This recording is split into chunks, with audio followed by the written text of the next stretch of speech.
The British government is flogging the Royal Mail, the state-owned postal service, in what will be the largest privatisation in 2 decades.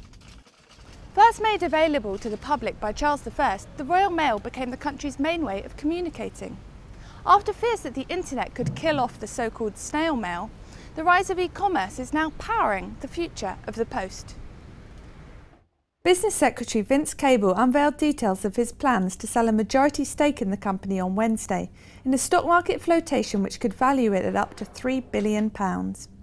The service's 150,000 employees will share a free 10% stake in the company, and retail investors will also be able to buy in.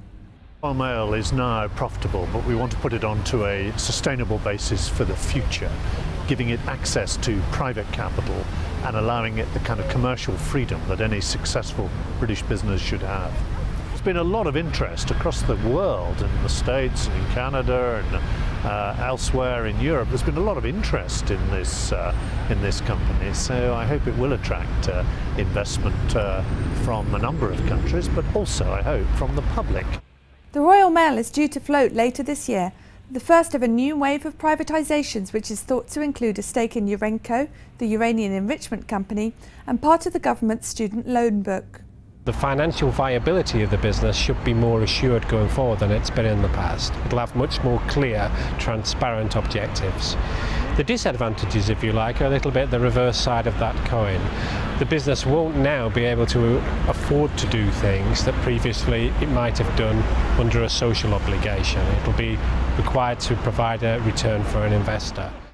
But union members are overwhelmingly opposed to the privatisation, protesting outside the headquarters of Royal Mail on Wednesday.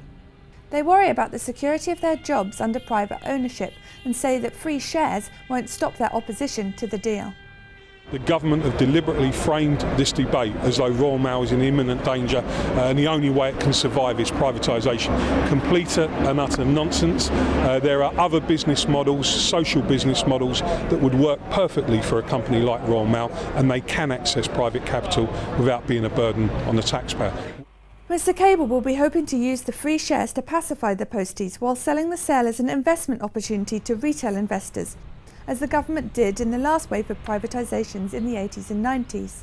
If you look at, say, the British gas sale in 1986, which is still held up as probably the most successful privatisation of all, I mean, that was preceded by an absolute blaze of publicity. There were adverts in the newspapers, adverts on television. You could get prospectuses at banks and post offices, and 4.5 million people applied for shares in that offer. I don't think anything like that number will apply for shares in Royal Mail, although they will be given the opportunity to buy them directly off the government, which is a departure from recent public offerings. The government plans to get the Royal Mail in private hands by the end of the year. But it faces 2 key challenges.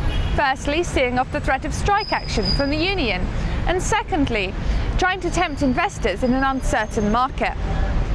Kuchler, Financial Times, Westminster.